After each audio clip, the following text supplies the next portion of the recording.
जिंदगी तू ही जान हुआ हो, तू ही धड़कन तू ही जिंदगी तू ही जान हुआ हो।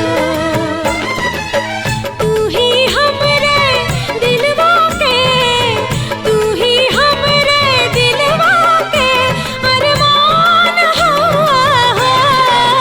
तू ही धड़कन तू ही जिंदगी तू ही जान हुआ हो, तू ही धड़कन तू ही जिंदगी तू ही जान हुआ हो। ऐसन किस्मत प्यार के नहीं खे, दुश्मन बाटे जहान हो। कैसे बनब तोहर जान जिनगिया, कैसे बनब अरमान हो। तू ही धड़कन तू ही जिंदगी तू ही जान हुआ हो, तू ही धड़कन तू ही जिंदगी तू ही जान हुआ हो।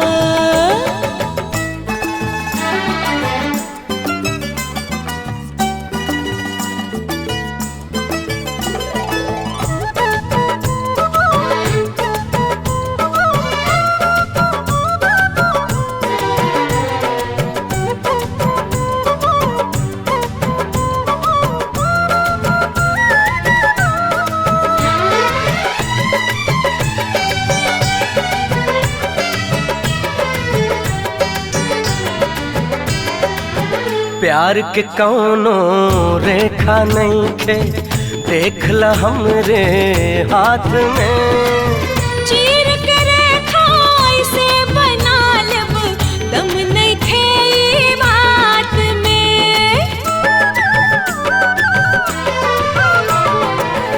एक ओरिया बा दुनिया गोरी, एक ओरिया बा प्यार हो।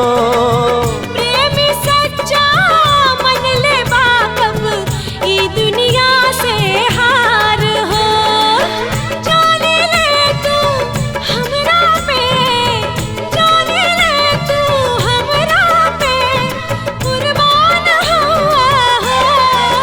तू ही धड़कन तू ही जिंदगी तू ही जान हुआ हो, तू ही धड़कन तू ही जिंदगी तू ही जान हुआ हो।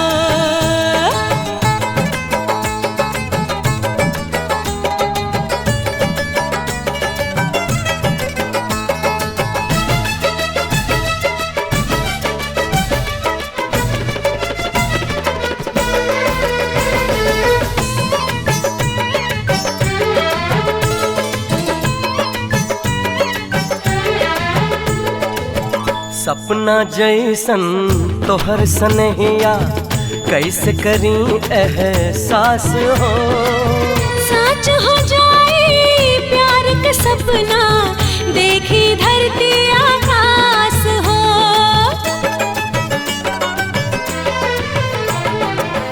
अपना जान के चिंता नहीं की, चिंता बा तोहरा जान के।